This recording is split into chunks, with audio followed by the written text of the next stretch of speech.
Сайн байцгаана уу? Та бүхэнд сургуулийн насны хүүхдүүдэд зөнхлөн тохиолдох нүдний эмгүүдийн зарим шинж тэмдгүүдийн талаар мэдээлэл хүргье. За тэгэхээр хүүхдэд тохиолддог маш олон нүдний талаас илэрдэг завьгуурууд байдаг. За өдгөөс хамгийн илбэг тохиолдог нь хараа муу байдал байгаа. Тэгэхээр Азийн орнуудад нийт хүн амынх нь 80% нь, за Европын орнд бол 22-45% нь ямар нэгэн хараа муутай байдаг гэсэн юм судалгаа байдаг. За тэгэхээр бид нар хүүхдийн хараа муутайг яаж мэдэх вэ? Энэ бол маш олон шинж тэмдгүүд мэдэгддэг. За яг сайн ажиллах юм бол зарим хүүхдүүд нүдээ аниж хардаг, тухаараа хардаг. Тэр ихтэй шилээ зүүсэн ч гэсэн аниж харж байгаа бол бид нарт харааны асуудал байна гэдгийг ойлгох хэрэгтэй. За мөн юм хазааж хардаг, буландаж хардаг, эсвэл далиж хардаг. За эсвэл зурагт их ойрхоноос үздэг, эсвэл бүр зурагт сонирхдаггүй. Магадгүй зарим айлууд телевизээр хасаадаггүй, эсвэл гэртээ телевизээр тавьдаггүй манай хүүхд гэж хэлдэг. За тэгвэл нэг өөр хэрэг. Эсвэл зурагт хасаачаад байгаад энэ хүүхдээ яагаад зурагт үзэхгүй вэ? Яагаад сонирхгүй вэ? За энэ дээр бас анхаарлаа хандуулах хэрэгтэй. За мөн номоо хит ойрхоноос барьдаг. Бүр ширээгээ дэрлээд хөвтчихдэг гэж хүртэл ярьдаг. За эсвэл эмээ өвгөх өмөөтэй хүүхдэд эсвэл ах トゥ нарт байдаг хүмүүст шил зүүдэг хүмүүсийн шилийг бас зүгж үзээд тод хараад байна гэд шилээ авч булаацтаад гүйдэг. Магадгүй нэг удаа сонирхоод хайж байгаа бол нэг өөр хэрэг. Гэтэл үе давтамжтайгаар тэдний шилийг аваад тод байна гэдэг юм бол мойл энэ маань хараа муутай юм биш үстэй гэсэн бас бид нар тийм сэжиг төрүүлдэг. За мөн хичээлдээ дургу байдаг хүүхд. Хэрвээ хүүхд үнэхээр хардггүй бол муу хардвал хичээлдээ дургу, хичээлдээ сонирхолгүй байдаг. Тийм учраас бас хэлдэг хэрвээ хүүхд хичээлдээ дургу байх юм бол заавал нүдний эмч рүү бас хүүхдээ илгээгээрэй. За дараагийн нэг асуулт бол дээд завхны өмжилт байгаа. Гэхдээ энэ дээд завхны өмжилтийг бол эцэгчүүд бас ямар нэгэн байдлаар нүдний эмчд бол бас хандаад үзүүлсэн байдаг. Яагаад бол төрөлхөөсөө хоёр нүдний завх нь бууцсан юм уу? Эсвэл аль нэг нүднийхэн завх нь бууцсан байдаг. За яг энэ хоёр нүдний завх бууцсан тохиолдолд харьцангуй хүүхдийн хараа бас хөгжөө яваад байдаг. Яагаад тэгэхээр хүүхд өвчгийн гэдгийг харцдаг учраас. Харин нэг нүдний завх бууцсан тохиолдолд зарим тохиолдолд нөгөө харааны тэнхлэг хаасантай холбоотойгоор бас тэр талынх нь нүдний хараачгүй болох юм хангалттай байдаг учраас ийм тохиолдолд бас нүдний эмчд үзүүлэх хэрэгтэй байх нэ. За дараа нь хүүхдийн нүд улаах байгаа. Тэгэхээр нүд улаах маш олон шалтгаанууд байгаа. За бид нарт бол хамгийн илбэг хэрэн тохиолдоод байгаа нь нүдний ханиад гэж их ярьдаг те хүмүүс. Тэгэхээр ханиад хүрэхээр хамраас нусгоож яваад гэдэг ч юм уу хоолоо өдлөө гэдэгтэй айлхан манай нүд ч гэсэн өвдчихдөг. За ялангуяа нүдний ханиад үед маш их халдвартай ангидны хүүхд өвдсөн байхад бусад хүүхдүүд ч гэсэн өвдөх байдаг. Ийм хамт олонны калигийн юм халдвар төвчин байдаг. Тийм болохоор юм нүд улаасан тохиолдолд бас аль болох хүүхдэд сургуульд нь явуулах байх хэрэгтэй. Бас эцэгт нь мэдэгдээд нүдний эмчд үзүүлээрэй гэдгийг бас хэлэх хэрэгтэй. Энэ бас дараагийн хүүхдүүдийн халдварлахаас за мөн удаан хугацаагаар явхаар бас дараагийн хүндрэлийг өгөх хандлагатай байдаг. Энэ бүгдээс бас сэргийлэх боломжтой юм шүү. За дараа нь завх улаах, хавдах гэсэн юм шинжүүд байгаа. Тэгэхээр энэ харшлын шалтгаантайгаар хүүхдийн завх их улаадаг, хавддаг, нухдаг. За ялангуяа юу анзаардаг вэ? Гэр оронд амьтантай хүүхдүүдийн бас ингээд завх их хавдаж орж ирдэг, харшил өгöd ороод ирдэг. Гинэд ерөөсөө л хавдчихдаг.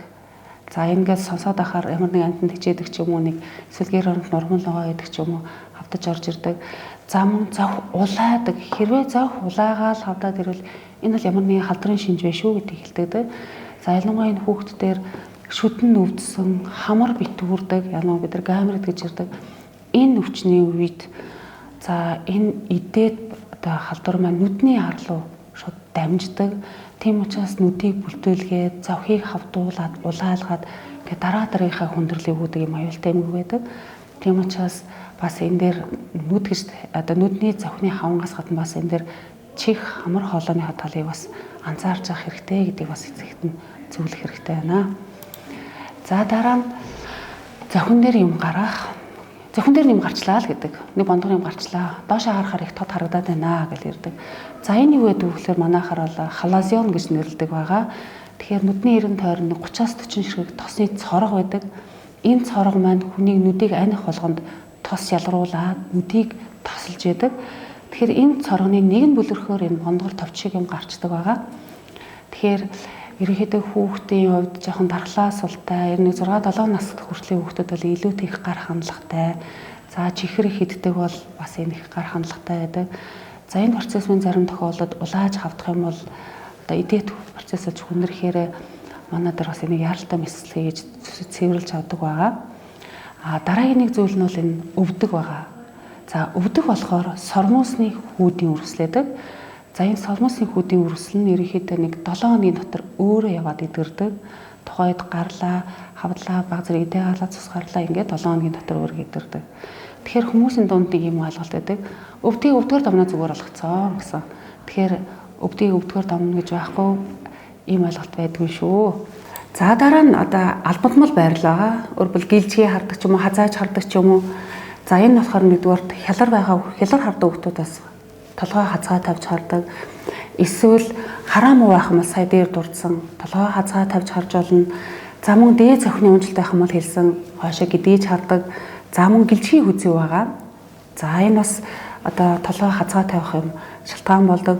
За мөн нүдний айлмны чичирхийлсэн хөдөлгөөн байна. За энэ тэгэхээр тохиолдол хүүхдээс толгойгоо дандаа хазгаа тавьж өөрийнхөө хамгийн тод харах юм байрлалыг олж хардаг байгаа. Тэгэхээр эцэгчүүд бид нэр багш нарын хүүхдэд толгойгоо тэгшин тавиа гэж хэлэх ямарч боломж байхгүй. Ингэж хазгаа тавьсараа өөрийнхөө хамгийн сайн харж байгаа цэгийг олдог шүү гэдгийг бас анхаараарай. За дараа нь хялар. За энэ хялар гэдэг зүйлийг бидний хувьд бол 0-6 сарын дотор үүсэн хялрыг бид нар төрөлхийн хялар гэж нэрлэдэг. За 6 сараас хойш үүссэн хялрууд маань ихэвчлэн харааны байдлаас болоод хялар харах гэдэг. Тэгэхээр муу хардаг юм уу, хардгуунууд хялар хардаг шүү гэдгийг бас та бүхэн санаад аваарай. Тэгэхээр хялар маань дотгошоо хялар, гадагшаа хялар, дээшээ хялар, доошоо хялар гэдэг байдаг. Ерөнхийдөө мэдээж хэрэг бас хялар хараад байх юм бол эцэгчүүд бас ямар нэгэн хэмжээгээр бас нүдний эмчтэр хандсан байдаг. Зарим хүүхэд нь шилээ зүгээд хялраад сая явдаг, зарим бяслаа ороод хялраа суулаа явсан байдаг. За тэгэхээр энэ хялрын талаар бас энэ хүмүүсийн дунд буруу зүрх ойлголтууд байгаад идэг л да. Манай хүүхд ингээд багасаа тоглоом ойрхон үлгсэнс болоод хялар болцсон юм аа. Эсвэл одоо юу гэдэг хялар хараад байх юм бол хялар болчдөг юм аа. Нанаа хялар хараад идэгс чи хялар болцсон юм аа ч гэдэг юм уу. Эсвэл одоо цоцроосноос нь болоод хялар болчлоо ч гэдэг юм уу. Нэг юм буруу зүрх ойлголтууд байгаад идэг. За ийм юм ерөөсөө байдгүй шүү. Тэгэхээр хялар харж л байгаа л эсвэл өөр аяндаа зүгээр болчдөг юм аа гэд эцэгчүүд бас их тоодоггүй. Тэгэхээр хялар харжлаа бол заавал нүдний эмчт хандах нэ гэдгийг анхаараарай. За дараа нь бидний хувьд нүдний том жижиг гэдэг асуудал байгаа. Хүмүүс хараад нэг нь л биднэрт ямар том нүд вэ гэдэг ялангуяа нүдийн хар гэж ярьдаг. Их л том харагдаад хүмүүс хол ямар гоё нүдтэй вэ гэж ярьдаг. За ийм тохиол бас анхааралтай авах хэрэгтэй. Энэ тохиолдлууд манай төр байдаг байсан. Үзүүлэл хүмүүс нь ч гэсэн айгүй том нүдтэй ингээл яваад байсан. Гэхдээ энэ бол нүдний даралт ихсэх өвчин байдаг. Нүд бол дотоод даралтаа дийлэхгүйгээр хүүхдийн нүд ялангуяа 3 нас хүртэл их сунамтгай чанартай байдаг учраас даралтнаас болоод нүд нь томроод байдаг. Тэгээ хүн харахад нүднийх нь аяг дүүрэн нүд харагдаад байдаг. Хар нүд нь гэсэн үг шүү дээ. Тэгэхээр энэ бол төрөлхийн даралтны шинж байдаг. За тэгтээ яг мэдээж хэрэг нүдний даралт ихсэн хүүхд бол зүгээр бас хараа яваад байхгүй л дээ. Дараах юм одоо гэрэл байн галбдаг ч юм уу одоо гэрэл рүү харж чадахгүй нулимс гардаг ч гэсэн гэдэг ч юм уу бас ийм завиртай байгаад байдаг байгаа. Тэгэхээр бас ямар нэгэн байдлаар та бүхэн их л том нүдтэй байх шүү гэж юм санагдах юм бол бас нэг нүдний эмчт үзүүлээд хийм байна уугүй юу гэдгийг бас тодруулчих нь зүйтэй болов уу. За дараагийн нэг асуудал нь байнга нулимс гардаг, тордог, гялбдаг гэсэн завирууд байгаа. За хэрвээ бид нар нүдэнд гадны бие торчих юм бол мэдээж хэрэг байнга нулимс гарна, байнгын торно. За тэгтэл бас нүд рүү сормоос ордог хүүхдүүд байдаг. Ялангуяа энэ бол Аз хүүхдүүдийн онцлог. Хамар хацар их түнтэйгээд ирэхээр ч юм уу эсвэл хамар их намхан байдгаас болоод одоо доотлын ярс илүүдлээсээ болоод хүүхдийн сормоосыг татгаш нэрвүүлждэг. За тэгээд сормоосын татгаш иргэсэн хүүхд бол байнгын ингээл мухаастай гэрэл рүү харж чаддгүй ингээл эсвэл нулимс гоождаг нэг юм завиртай байгаад байдаг. Тэгэхээр энийг бас ийм тохиолдолд бид нар энийг зарим тохиолдолд ажилдаагүй бол бүр мяслаар энийг бас засаж өгдөг байгаа. За дээрэс нь харин энэ дээр бас нэг харуулж хэлэхэд гадны бие орцсон юм орцсон юм шиг байна гэд хүмүүс хэлэрэд болоодог. За ийм ойлголт бас байхгүй шүү.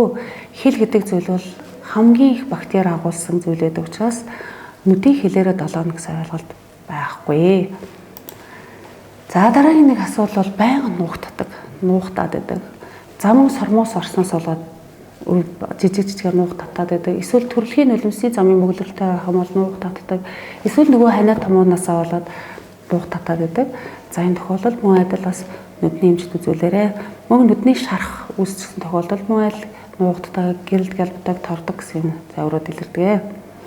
За бид нар энэ нуугдсан тохиолдолд хизээч хөхний сүг тусаахгүй. Хүмүүс хөхний сүгээ тусаадаг, одоо ч тусаасаар байгаа.